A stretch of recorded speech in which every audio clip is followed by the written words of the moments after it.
0237, back with another review.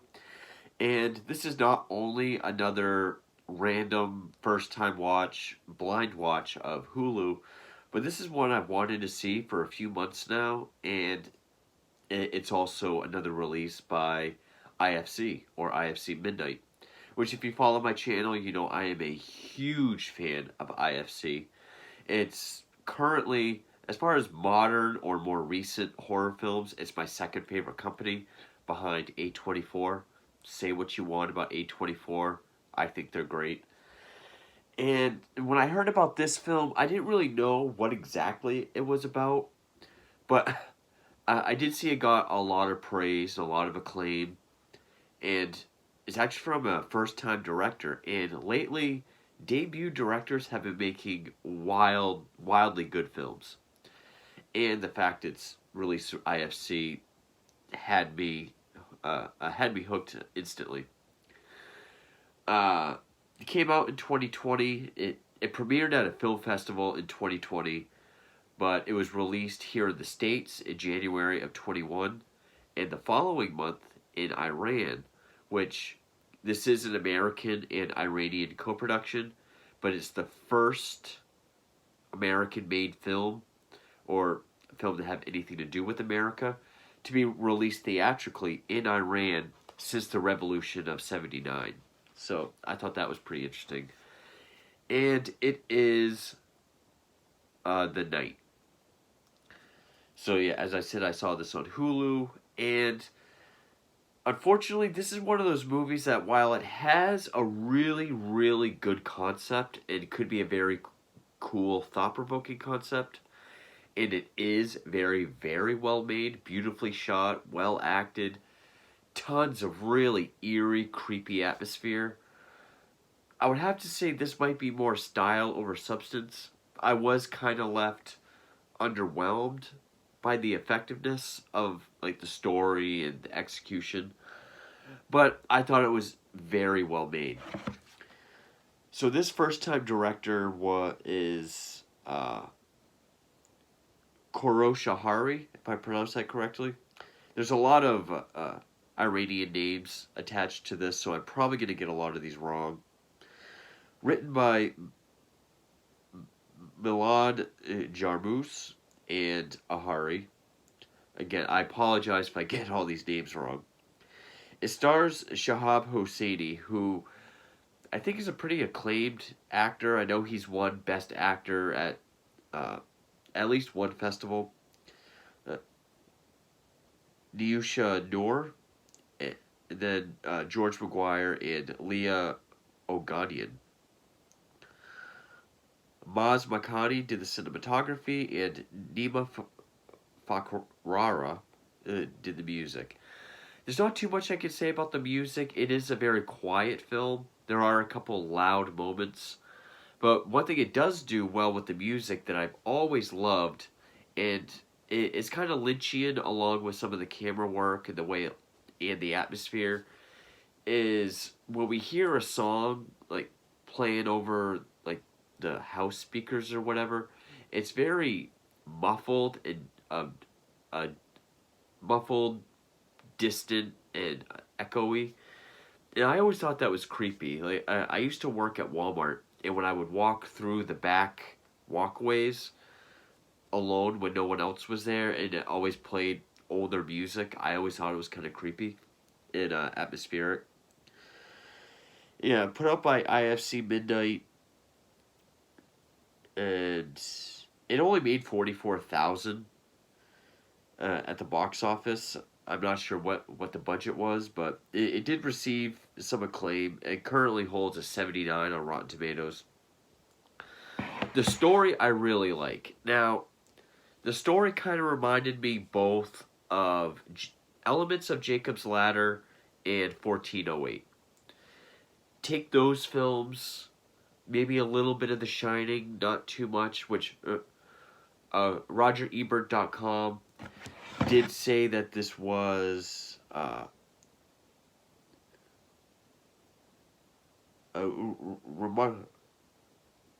remarkably evocative of Kubrickian horror.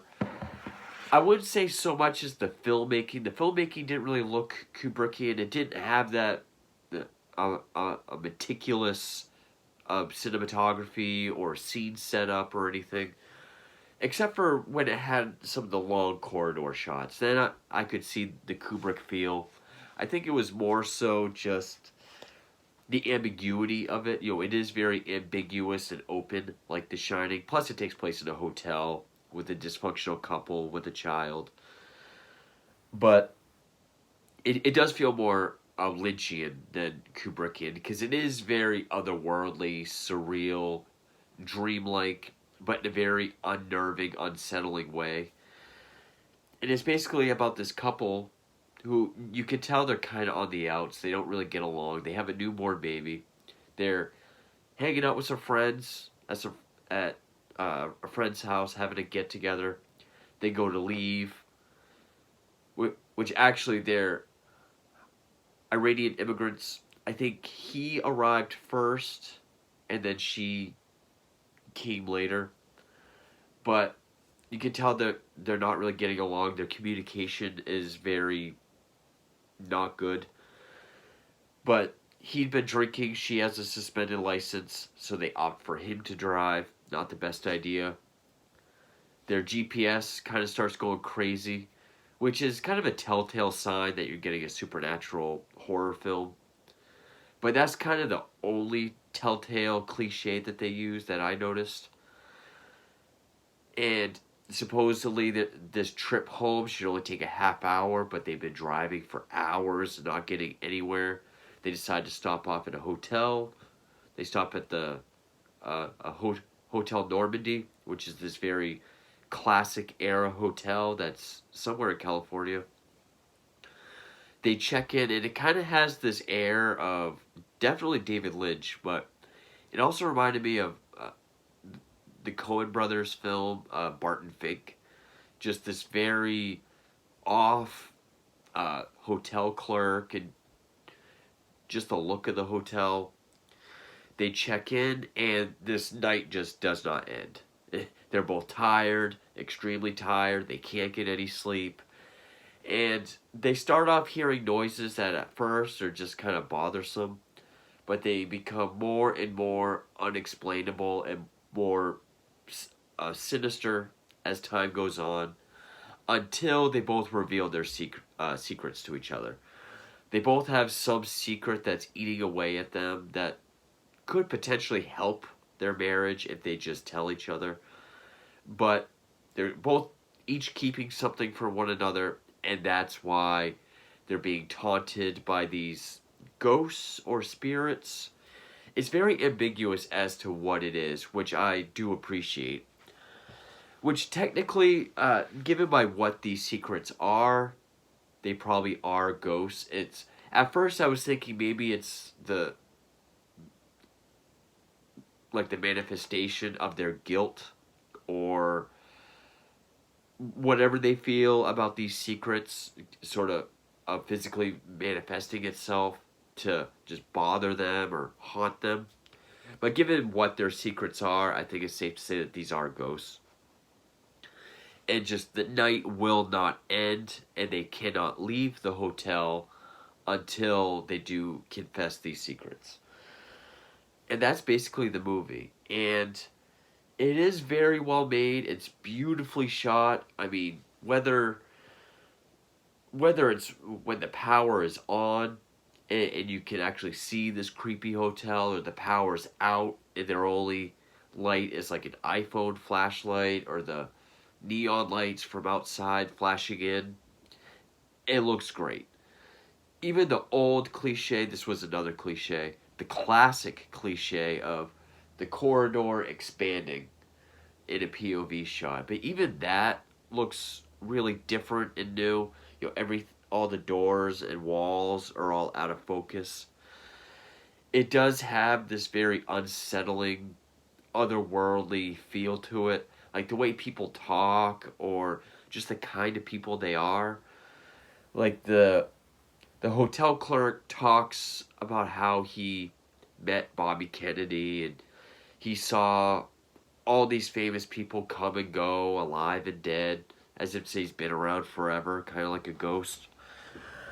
Uh, her her ghost is this young child that's calling out for his mother. His ghost is like this young woman. I don't remember what she says. Something about like, "Do you remember? Do you remember?" And it goes from like knocking on the door, knocking on the walls, to actually seeing them in the room or just outside the window.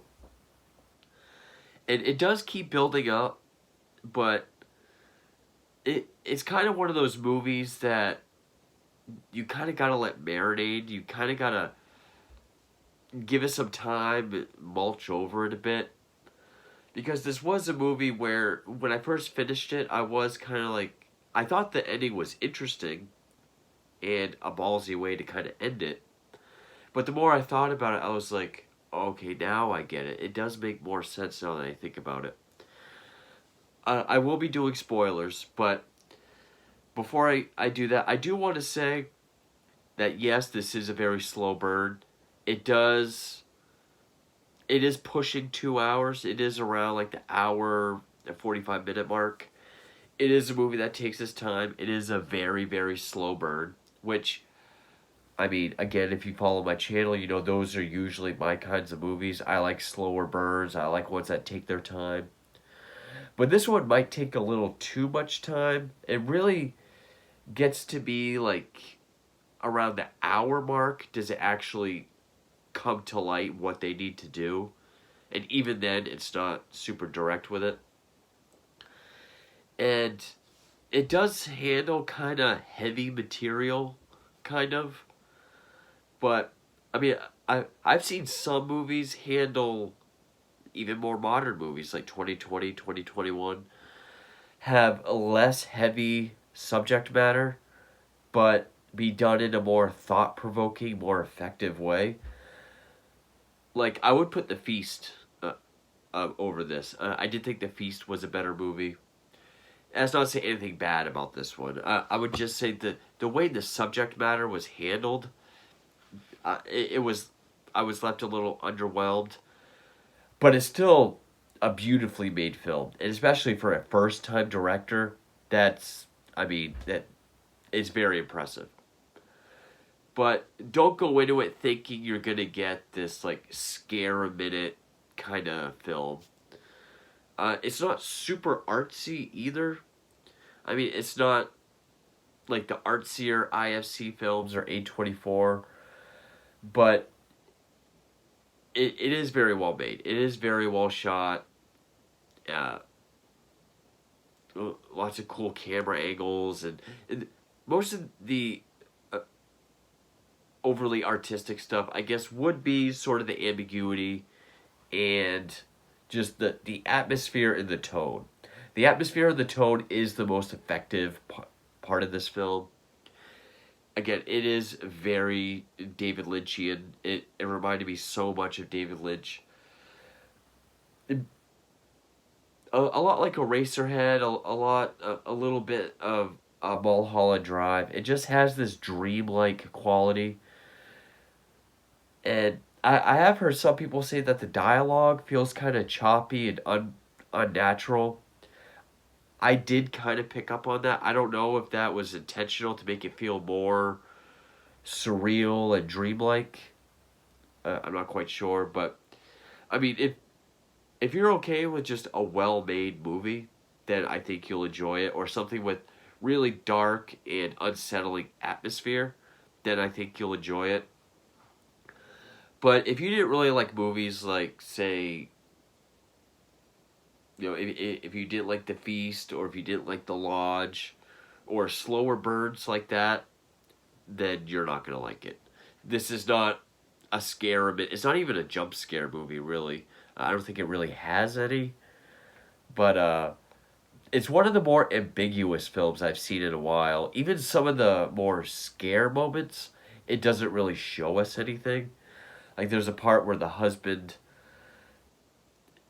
sees some blood on the bathroom floor, and it looks like behind the curtain it's full of blood. So he pulls the curtain back, and if I remember correctly, we don't see what's in it. we just see his horrified reaction, which I will say is more effective, but I like that ambiguity to it. So I'm going to get into spoilers now, but just.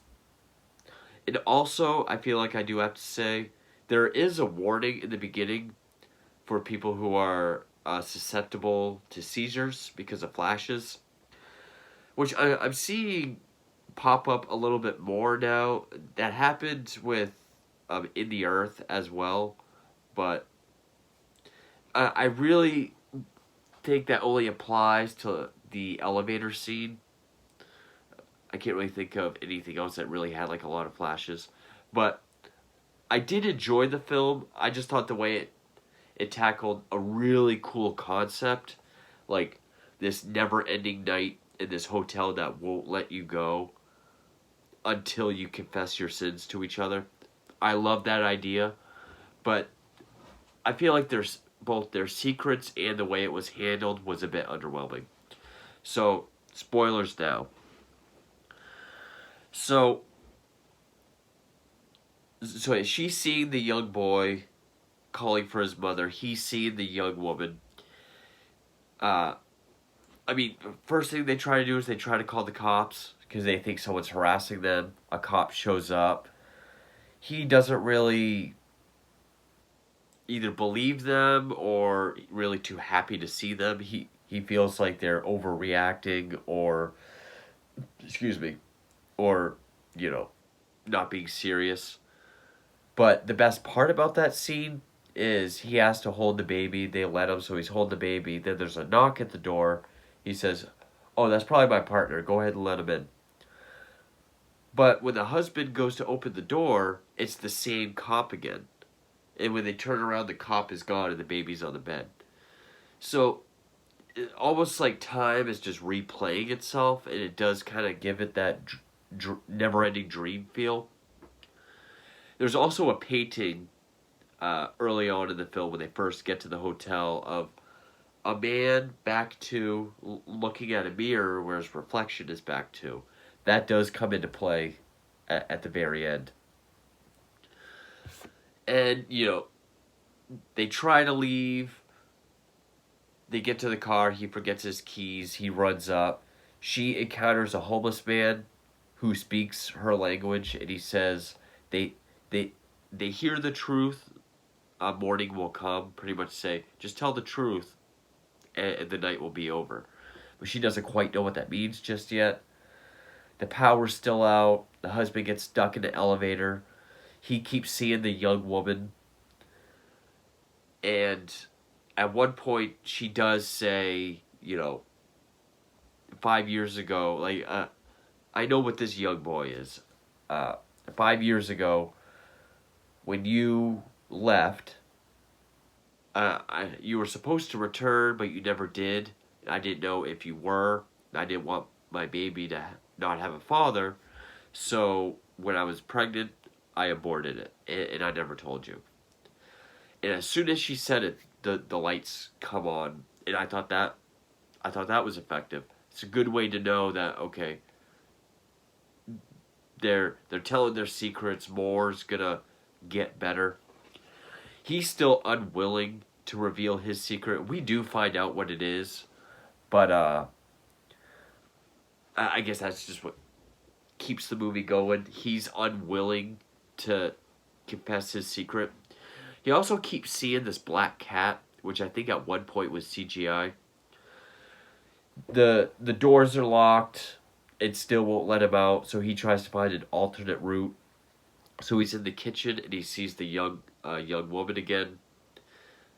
And it's an American woman, and she keeps saying, I think, like, do you remember, or tell her, or something like that. We find out that when he came to America first, and he was alone, he met this woman, started a relationship with her, promised to leave his wife, but he never did. And there's a conversation earlier in the film, in the very beginning when they're at their friend's house, where he's talking to one of his friends who's a doctor, and he talks about how tired he is, and the husband says, "You're a doctor. How tired can you be? You're just pricking people with needles all the time. And he says, really? Well, I was up till 3 in the morning, and my final patient was this young woman that came in. I tried to keep her alive no matter what, but I couldn't save her.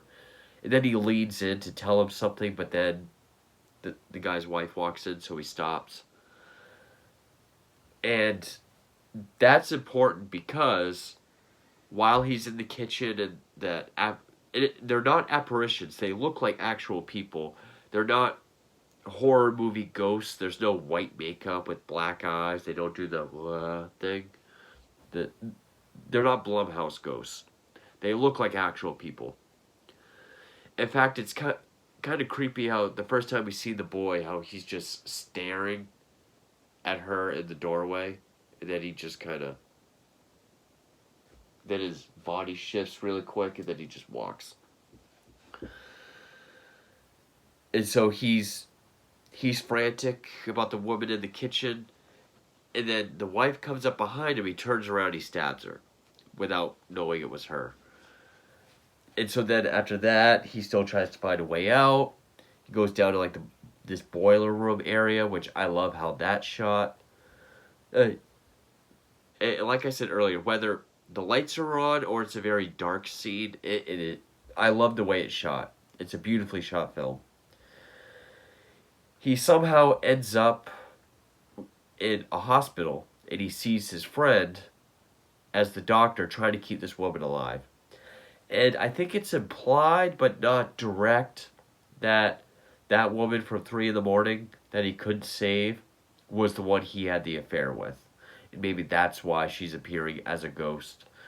Now, why this is happening simultaneously this night at this hotel, that I don't think is ever answered.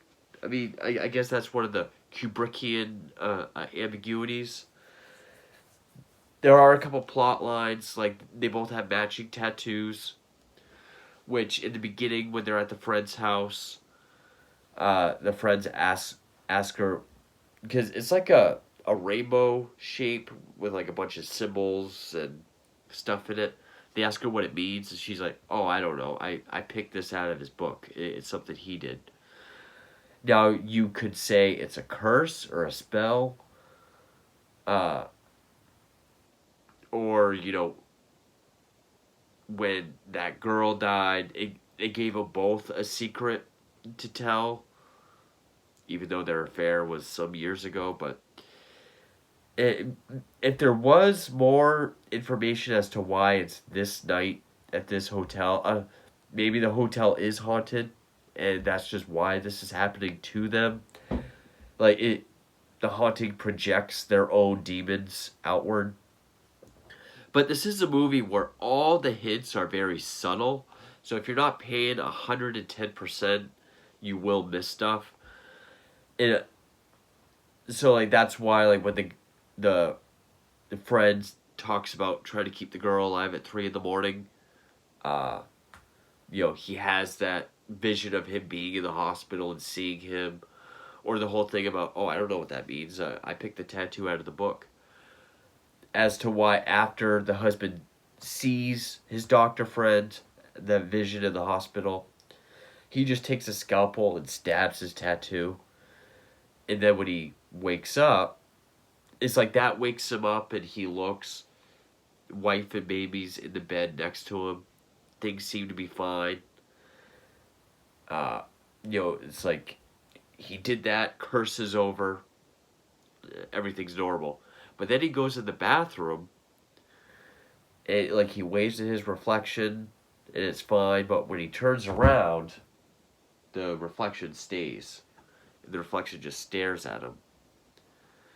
And so then he just stares at it, and then the reflection turns around back to, just like the painting from the beginning of the film. And then the camera just holds onto his face, and then we see a tear fall and just the sound of it hitting the sink. After that drip sound, cut to black and into the movie. Now, there's all kinds of things you can take away from it, like maybe that could mean you can't really face yourself until you until you purge your secrets. Uh, he also, there's the plot point that he has this toothache that's getting worse and worse throughout the film. That could symbolize just the pain of the weight of the secret weighing on him. There's all kinds of like little things that this movie could mean. I do appreciate how ambiguous it is. And yeah, maybe the tattoos are cursed or are a curse, but the tagline to the film is "It never ends," and he never did reveal his secret. So it is like no matter what you do, it's like all you got to do is just admit your secret, and you're good. And so it kind of ended like that revelation in 1408, where it's like you could either kill yourself or you could relive the last hour forever. Are you going to tell your secret, or is this night going to last forever? All those ideas sound great, but just I can't quite put my finger on why I felt underwhelmed. I'm glad it wasn't overly supernatural. I am thankful for that. I mean, it does get very dream heavy at some point. When he's in the hospital, he stabs his tattoo. This door does open that leads into a forest as he's looking for his baby. That's about the most supernatural it gets. But again, it's supposed to be this very surreal dreamscape, dreamy atmosphere movie anyway. The only negative thing I can say about it would be that I was a little underwhelmed by the material. Because I really like the concept of this night never ending, and you can never leave this hotel unless you just tell your secrets. Now, are the secrets really that bad? I mean, a woman choosing to have an abortion because she thought her husband left her and not wanting to be a single mom. I don't really see that as a haunt-worthy sin. Uh, you know, if anything, it could have been the husband's thing. Like, if he would just admit because essentially he's risking the life and safety of his wife and baby for this secret. You could have just based it all on that, and it still would have made sense. But I don't know. Like I said, I've seen movies with less heavy subject matter, because this tackles abortion, infidelity. I've seen some movies with less do more in a thought-provoking way, but it is so well acted and well written in a very ambiguous way that it's still a great movie. Just I don't think it executed its material or its concept as well as it could have, but it is a very well made Lynchian, dreamlike. I love the setting of this old. It's like this classic Hollywood era type hotel that I love the look of. Everyone has this very off-putting air to them, especially the hotel clerk. I like how all these visions or people they see aren't overly ghost-like, but really the setting, the atmosphere, the ambiguity and how open a lot of things are, especially the interpretations of things, even small details like the mysterious tattoos or what the painting of the mirror actually means. I like how open all that is. I guess I was expecting more from this movie. I think I was expecting to be more blown away like I was when I saw something like like when I saw The Feast, or when I saw the Saint Maud. Saint Maud's a great example. I was expecting to be more blown away like that.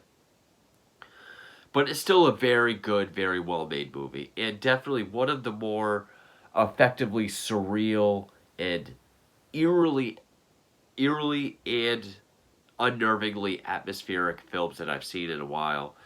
And I would still call this a home run from IFC. I still enjoyed it very much. But yeah, I'm not sure what else I could say about it. Where I would be repeating myself. I didn't think I'd go on for a half hour, but yeah, that is 2020's, technically 2020. It premiered in 2020. IFC film. There are more Iranian films I want to check out. There's one called Under the Shadow that I haven't seen, but A Girl Walks Home at Midnight or A Girl Walks Alone at Midnight. I have seen that once, and I thought that was very good. Um,